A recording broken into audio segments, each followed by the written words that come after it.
If you want to meet your soulmate, but you still feel like you're kind of holding back a little bit, don't worry. Could the answer be in this avocado? What if I told you we all have windows when the light is green and you're ready to start dating, and other times when the light is red? And if you're not sure if the light is green for you right now, there is a link in the description where you can get a free 7-day astrology dating forecast. I'm Amber Blaze, and when I discovered how to use an ancient astrology method to predict the best timing of love, I saw that a lot of dating advice actually skips one important thing. Sometimes you'll sense that the timing's right, that you actually want to meet somebody, you're ready to be in a relationship, but you still feel a little bit blocked about dating.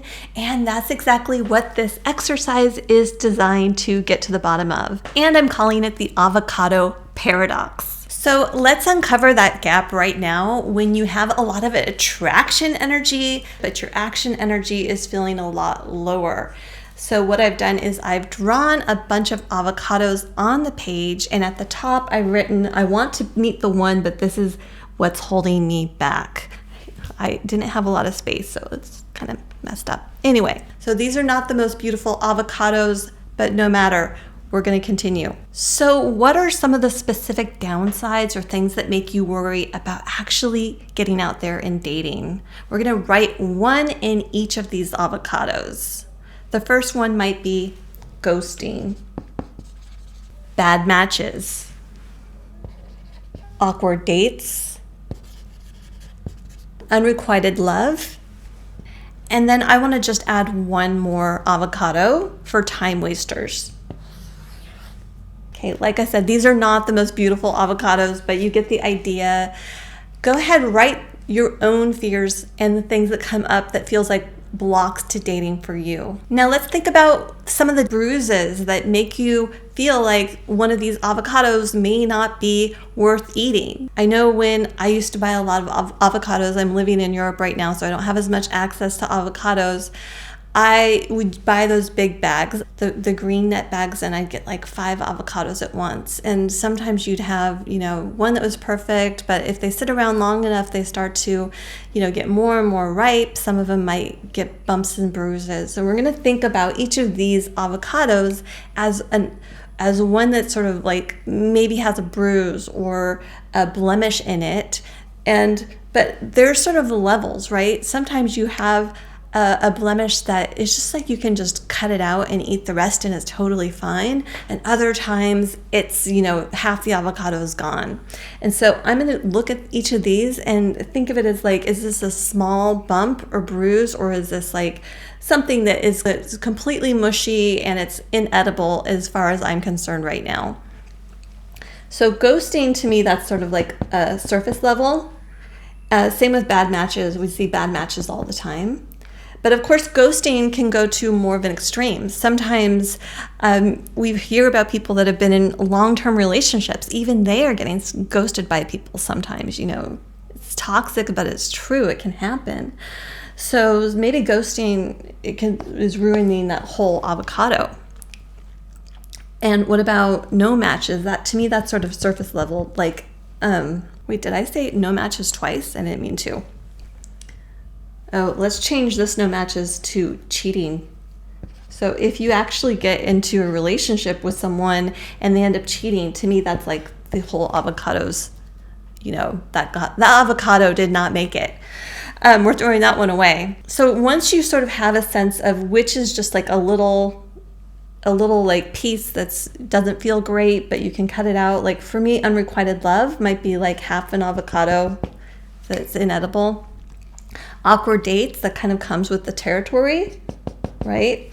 Now I want you to think about which of these you could actually accept in your dating journey. It's not like you're inviting them to manifest for you, but things that you realize are maybe just part of what can happen with dating, whether we like it or not. It's just sort of most people's experience. So maybe you look at this list and you're thinking, none of these are things that I'm willing to let into my life right now. This is just not my speed.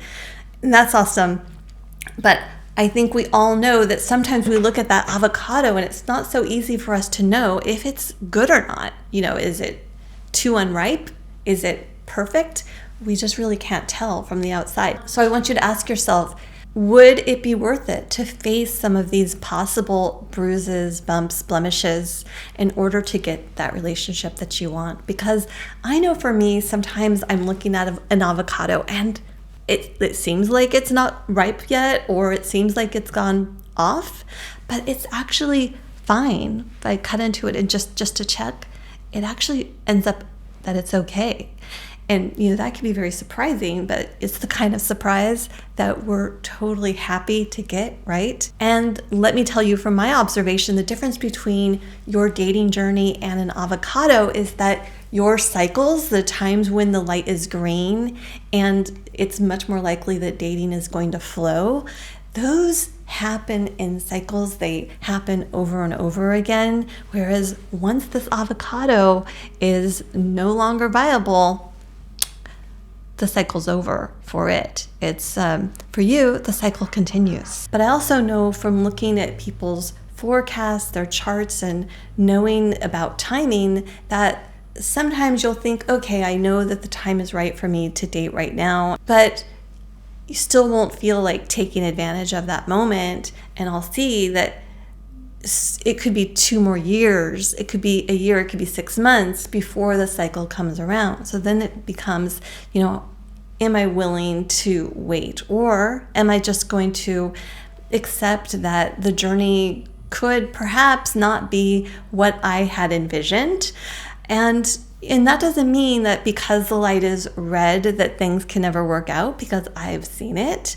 It's just that in general, I notice that during red times, it can be a little bit more complicated to try to start a relationship. And this reminds me of a famous quote from Thomas Jefferson. And he said, "I'm a great believer in luck, but the harder I work, the luckier I am." Something along that. I'm those lines I'm paraphrasing. Maybe I didn't say it exactly word for word, but that makes me want to ask you, if you know the timing is green for you right now, you're in a great window for falling in love, how are you feeling right now about maybe getting on a dating app, going to an event, meeting someone, going on that blind date? Are you willing to put yourself out there? We're going to grab that bag of avocados and it looks mushy. It looks like we might as well toss it in the trash, or you're going to look around, maybe be surprised because there's one that's still good, one that's viable. And of course, you might feel like love is just going to manifest no matter what you do.